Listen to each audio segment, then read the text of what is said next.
Westman from Duke University, and of course we're talking about some of the problems of lifestyles and lifestyle changes that might enhance an individual's health. And of course, Doctor, let us allow you to continue our discussion here. Great. Well, this has been very, very informative for me too. Thank you. I would like to switch gears a little bit, and while I manage weight, and the bariatric physicians are weight management physicians, weight change should be the first thing you think about with diabetes. And so I'd like to spend this last segment on type 2 diabetes and obesity, what you could do at home, you know, tips for people whose doctors aren't giving them the right information and all that. But I'd like to point out that what we do in our clinic is nothing new. In fact, I understand you're a bit of a history buff yourself, and during my first study that I did with the low carbohydrate diets, a patient of mine brought in this book. It's a book from 1923 from the Appleton and Company, the late Sir William Osler. You recall William Osler as an internist, wasn't internist, kind of the father of internal medicine.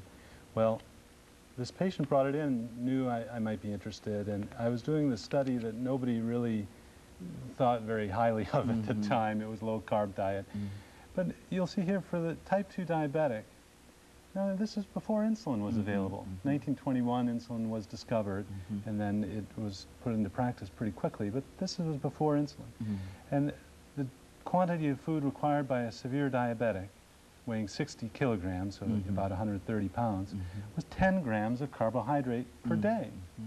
Now, I looked at this in my clinic when the study was going on, and I thought, well, I'm telling people to eat these foods.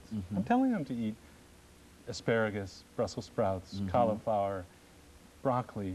And here, that's what Osler said people should do. So the man responsible for internal medicine. For internal medicine, that's right. Well, so they didn't have insulin available at the time. They didn't have these pills and all that. So all we're doing is we're giving people the option of using the knowledge that was gained before all these medicines were available.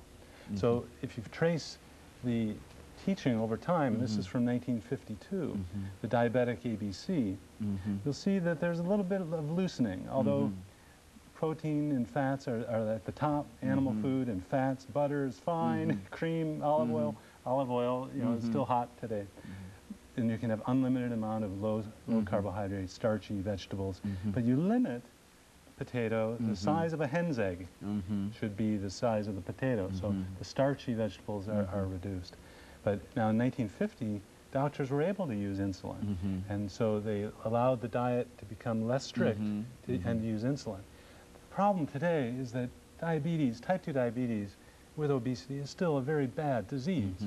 So all it takes is one family